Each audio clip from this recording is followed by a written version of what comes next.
بسم اللہ الرحمن الرحیم۔ تیسرے عشرے کی دعا ضرور سن لیں۔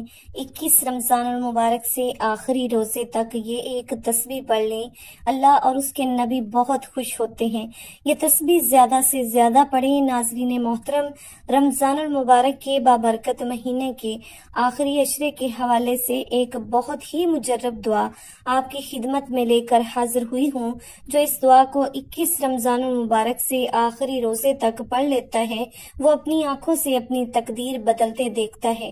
21 رمضان المبارک سے آخری روزے تک صبح و شام 100 مرتبہ یہ دعا پڑھیں اور اس آخری عشرے میں زیادہ سے زیادہ صدقہ کریں۔ مصیبتیں اور تکلیفیں جڑ سے ختم ہو جائیں گی، گھر میں خوشحالی اور دولت کا ڈھیر لگ جائے گا۔ ماہ رمضان 2025 کا سب سے مقبول وظیفہ نیا گھر چاہیے، نئی گاڑی چاہیے، یا کوئی کسی بھی قسم کی بیماری میں مبتلا ہے، شفا چاہیے تو یہ دعا پڑھ لے۔ اس کی تمام پریشانیاں، تمام بیماریاں، تمام دکھ تکلیفیں، رنج و غم، مالی پریشانی، رزق دولت کی تنگی، بے اولادی، اولاد کی تابع داری جیسے سارے مسائل حل ہو جائیں گے۔ ان کے گھر سے بے سکونی، بے برکتی کا خاتمہ ہو جائے گا۔ یہ دعا پڑھنے سے، اس کا وظیفہ کرنے سے اللہ تعالیٰ رمضان المبارک میں ہی انسان کو اپنی نعمتوں سے مالا مال کر دے گا کہ وہ خود حیران رہ جائے گا کہ اتنا مال و دولت کیسے آ گیا۔ یہ ایک ایسا بابرکت مہینہ ہے کہ اس کا اول حصہ رحمت، درمیانی حصہ مغفرت اور آخری حصہ جہنم کی آگ سے آزادی ہے۔ جو شخص اس میں اپنے غلام پر نوکری کے بوجھ کو ہلکا کر دے گا، اللہ تعالیٰ اس کی مغفرت فرما دے گا اور آگ سے آزادی عطا فرمائے گا۔ اس مہینے میں 4 چیزوں کی کثرت کیا کرو، جن میں سے 2 چیزیں اللہ کی رضا کے لیے ہیں اور 2 چیزیں ایسی ہیں جن سے تمہیں سارا کام نہیں۔ 2 چیزیں جن سے تم اپنے رب کو راضی کرو وہ کلمہ طیبہ اور استغفار کی کثرت ہے، اور 2 چیزیں یہ ہیں کہ جنت کی طلب کرو اور جہنم کی آگ سے پناہ مانگو۔ جو شخص کسی روزے دار کو افطار کراتے ہوئے پانی پلائے گا، اللہ تعالیٰ اسے میرے حوض کوثر سے پانی پلائے گا، جس کے بعد جنت میں داخل ہونے تک اسے پیاس نہیں لگے گی۔ تو محترم ناظرین، یہ تفصیلی حدیث ہر مسلمان کو اپنے پلے باندھ لینی چاہیے کہ اس حدیث میں اللہ تعالیٰ کے رسول صلی اللہ علیہ وآلہ وسلم نے رمضان کے مہینے کے وہ کام تفصیل کے ساتھ بتائے جن کا رمضان میں تمام کرنا چاہیے، اور رمضان میں جو اجر و ثواب بڑھا دیا جاتا ہے اس کا بھی ذکر فرما دیا، تاکہ ہر مسلمان اس ماہ مبارک مہینے میں شوق کے ساتھ عبادت کرے۔ محترم ناظرین، یہ انسانی فطرت ہے کہ اسے کسی بھی چیز میں زیادہ فائدہ نظر آتا ہے تو اس کی رغبت اس جانب بڑھ جاتی ہے۔ تو ناظرین، یاد رہے کہ اللہ تعالیٰ نے یہ مبارک مہینہ ہمیں اسی لیے عطا فرمایا ہے کہ 11 مہینے انسان دنیا کے کاموں میں مشغول رہتا ہے، جس کی وجہ سے دلوں میں غفلت پیدا ہو جاتی ہے، روحانیت اور اللہ تعالیٰ کے قرب میں کمی واقع ہو جاتی ہے۔ تو رمضان المبارک میں آدمی اللہ تعالیٰ کی عبادت سے اس کمی کو دور کر سکتا ہے، دلوں کے غفلت اور زنگ کو دور کر سکتا ہے، تاکہ اللہ تعالیٰ کا قرب حاصل کر سکے، زندگی کا ایک نیا دور شروع ہو جائے۔ محترم ناظرین، یاد رہے کہ شعبان کے دنوں میں رمضان المبارک کو پا لینے کی طلب کا اظہار اس حدیث سے بھی ہوتا ہے، جس میں حضور اکرم صلی اللہ علیہ وآلہ وسلم نے رمضان المبارک کے انتظار میں شعبان کے دن گن گن کے گزارنے کی تاکید فرمائی، تاکہ جیسا کہ ایک روایت میں ہے کہ شعبان کا چاند رمضان المبارک کے انتظار میں گن گن کر گزارنا۔ ناظرین محترم، اس حدیث سے مراد ہے کہ رمضان المبارک کی آمد کے پیش نظر شعبان کی تاریخوں کا بھی حساب رکھو۔ رمضان کے شروع ہونے سے پہلے ہی اللہ کے پیارے حبیب صلی اللہ علیہ وآلہ وسلم صحابہ کو یوں فکر میں فرماتے کہ یاد رہے، یہ صرف صحابہ کو فکر مند نہیں فرمایا بلکہ پوری امت کو یہ پیغام دیا کہ رمضان میں کیا اعمال کرنے چاہیے۔ اس بارے میں حضرت سلمان فارسی رضی اللہ تعالیٰ عنہ سے روایت ہے، نبی کریم صلی اللہ علیہ وآلہ وسلم نے شعبان کی آخری تاریخ میں واضح فرمایا اور رمضان کی آمد کی خبر دیتے ہوئے آپ صلی اللہ علیہ وآلہ وسلم نے فرمایا، سنو تم پر ایک مہینہ سایہ فگن ہونے والا ہے۔ ماہ رمضان بہت بڑا اور بہت مبارک مہینہ ہے۔ اس مہینے میں ایک رات ایسی ہے جو 1000 مہینوں سے بڑھ کر ہے۔ اللہ تعالیٰ نے اس کے روزے رکھنا فرض فرمایا اور اس کی رات کے قیام کو ثواب ٹھہرایا۔ جو شخص اس مہینے میں کوئی نفلی نیکی بجا لائے گا وہ ایسا ہی ہے جیسے عام دنوں میں فرض کا ثواب ہو، اور جو شخص اس مہینے میں کسی فرض کو ادا کرے گا وہ ایسا ہے جیسے بغیر رمضان میں 70 فرائض ادا کرے۔ یہ صبر کا مہینہ ہے اور صبر کا بدلہ جنت ہے۔ یہ مہینہ لوگوں کے ساتھ بھلائی کرنے کا ہے۔ اس مہینے میں مومن کا رزق بڑھا دیا جاتا ہے۔ جو شخص کسی روزہ دار کو سحر و افطار کرائے اس کے لیے گناہوں کے معاف ہونے اور آخرت میں نجات کا سبب ہوگا۔ اس روزہ دار کے ثواب کے برابر اس کو بھی ثواب ملے گا، مگر روزے دار کے ثواب میں کچھ بھی کمی نہیں ہوگی۔ صحابہ کرام نے عرض کیا، اے اللہ کے رسول صلی اللہ علیہ وآلہ وسلم، ہم میں سے ہر شخص اتنی طاقت نہیں رکھتا کہ روزہ دار کو سحر و افطار کرائے۔ آپ صلی اللہ علیہ وآلہ وسلم نے فرمایا، یہ سوال پیٹ بھر کر کھلانے پر نہیں، اگر کوئی شخص ایک کھجور سے ہی افطار کرا دے یا ایک گھونٹ پانی یا ایک گھونٹ دودھ پلا دے تو اللہ تعالیٰ اس پر بھی ثواب عطا فرمائے گا۔ ناظرین محترم، یہ جو مہینہ صبر کا مہینہ ہے اور صبر کا بدلہ جنت ہے، اس مہینے میں مومن کا رزق بڑھا دیا جاتا ہے۔ جو شخص کسی روزہ دار کو افطار کرائے اس کے لیے گناہوں کی معافی ہے اور آگ سے نجات کا سبب ہوگا، اور اسی روزے دار کے ثواب کے برابر اس کو ثواب ملے گا۔ رمضان المبارک کے اختتامی دن ہے۔ رحمت الہی کے اشتیاق میں رسول پاک صلی اللہ علیہ وآلہ وسلم کی طرف سے بڑھتے چلے جاتے ہیں۔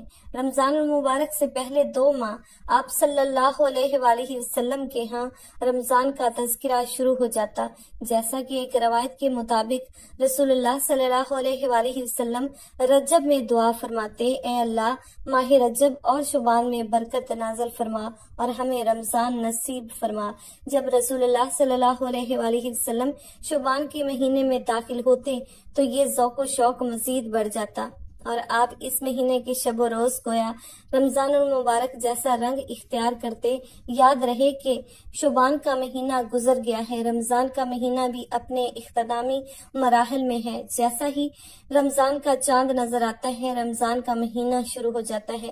اس مہینے میں ہمارے پیارے آقا صلی اللہ علیہ وآلہ وسلم نے کون سے کام کرنے کی تاکید فرمائی ہے اور کس دعا کو پڑھنا چاہیے، اس کے حوالے سے آپ کو اس ویڈیو میں بتایا جائے گا۔ اس کے لیے گزارش ہے کہ آپ ویڈیو کو لازمی آخر تک دیکھیں، کیونکہ ہم آپ کو آج کی اس ویڈیو میں بتائیں گے کہ رمضان المبارک کے اختتامی دنوں کو کس طرح سے گزارتے ہوئے جہنم کی آگ سے نجات حاصل کی جا سکتی ہے، اور ساتھ میں آپ کو یہ بھی بتائیں گے کہ وہ کون سی دعا مبارک ہے جس کا آپ نے وظیفہ کرنا ہے، جس کی آپ نے تسبیح کرنی ہے، کہ جس کی 21 رمضان المبارک سے آخری روزے تک تسبیح کرنے سے اللہ تعالیٰ اس انسان سے بہت خوش ہوتا ہے، اس کو رحمتوں برکتوں سے مالا مال کرنے کے ساتھ ساتھ اس کی مغفرت فرما دیتا ہے اور اس کو جہنم کی آگ سے نجات عطا فرماتا ہے۔ یہ عمل کرنے سے آپ کی ہر طرح کی تنگی بھی دور ہو جائے گی۔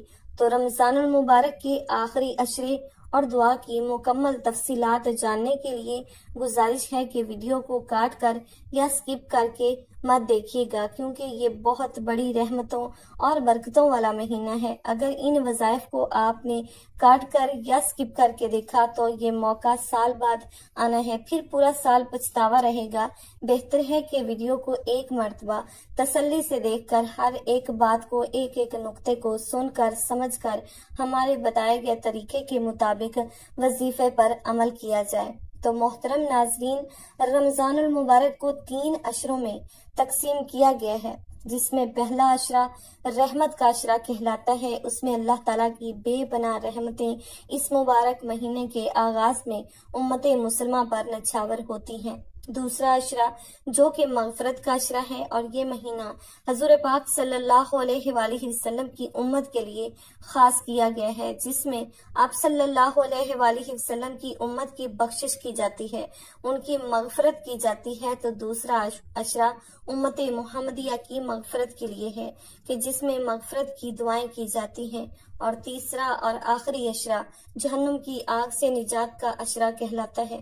اللہ تعالیٰ اس مبارک ماہ میں روزانہ ہزاروں کی تعداد میں لوگوں کو جہنم کی آگ سے نجات دیتے ہیں، تو اس لیے تیسرا عشرہ نجات کا عشرہ ہے، اور یہ مبارک مہینہ نیکیوں، رحمتوں اور برکتوں کا مہینہ ہے، اور اس کا آخری عشرہ خصوصی فضیلت کا حامل ہوتا ہے۔ یہ عشرہ مغفرت اور جہنم سے نجات کا ذریعہ ہے، جس میں لیلۃ القدر جیسی بابرکت رات بھی آتی ہے۔ اس عشرے میں نبی کریم صلی اللہ علیہ وآلہ وسلم عبادت میں مزید اضافہ فرماتے تھے، اعتکاف بیٹھتے اور شب بیداری کرتے۔ رمضان المبارک کے اس عشرے کی بھی ایک اور خاص اہمیت اور فضیلت ہے، کیونکہ اس میں ایک ایسی رات موجود ہے جو ہزار مہینوں سے بہتر ہے۔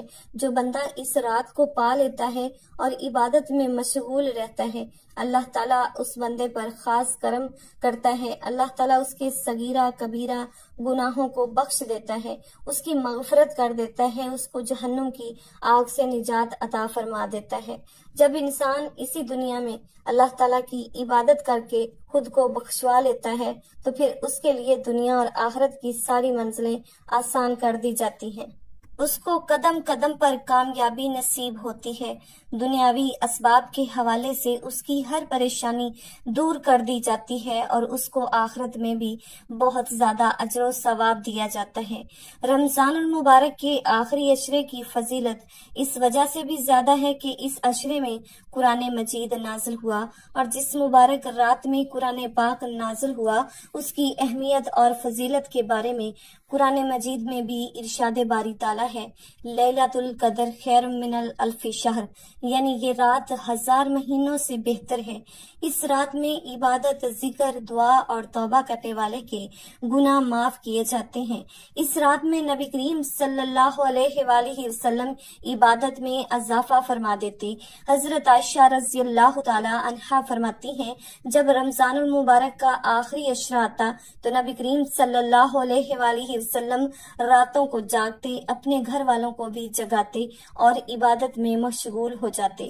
نبی کریم صلی اللہ علیہ وآلہ وسلم رمضان المبارک کے آخری عشرے میں مسجد میں اعتکاف فرمایا کرتے تھے تاکہ اللہ کے قریب ہو سکیں اور دنیاوی مشغولات سے الگ ہو کر مکمل عبادت میں مصروف رہیں۔ یہ عشرہ گناہوں کی مغفرت کے حوالے سے بہت خاص ہے۔ اس عشرے میں اللہ تعالیٰ اپنے بندوں کو بخشش عطا فرماتا ہے اور جہنم سے نجات دیتا ہے۔ یہی وجہ ہے کہ نبی کریم صلی اللہ علیہ وآلہ وسلم نے اس عشرے میں زیادہ سے زیادہ عبادت کرنے کی تلقین فرمائی ہے۔ حضرت عائشہ صدیقہ رضی اللہ تعالی عنہا نے نبی کریم صلی اللہ علیہ وآلہ وسلم سے دریافت کیا کہ اگر میں لیلۃ القدر کو پالوں تو کون سی دعا پڑھوں؟ نبی کریم صلی اللہ علیہ وآلہ وسلم نے فرمایا، اللہم انکا عفو تحب العفو فاعف عنی، ترجمہ، اے اللہ تو معاف کرنے والا ہے، معاف کرنے کو پسند کرتا ہے، بس مجھے معاف فرما۔ یہ دعا اس عشرے میں کثرت سے پڑھنی چاہیے تاکہ اللہ تعالیٰ کی رحمت اور مغفرت حاصل ہو سکے۔ ناظرین محترم، اس عشرے میں نبی کریم صلی اللہ علیہ وآلہ وسلم کے بتائے ہوئے مختلف ذکر و اذکار اور دعائیں پڑھنی چاہیے جو کہ درج ذیل ہیں۔ استغفار اور توبہ۔ رمضان المبارک کا آخری عشرہ مغفرت کا عشرہ ہے، اسی لیے زیادہ سے زیادہ استغفار کرنا چاہیے۔ استغفر اللہ الذی لا الہ الا اللہ والحی القیوم واتوب الیہ، میں اللہ سے بخشش مانگتی ہوں جو کہ واحد معبود ہے، ہمیشہ زندہ اور قائم ہے، اور میں اس کی طرف رجوع کرتی ہوں۔ درود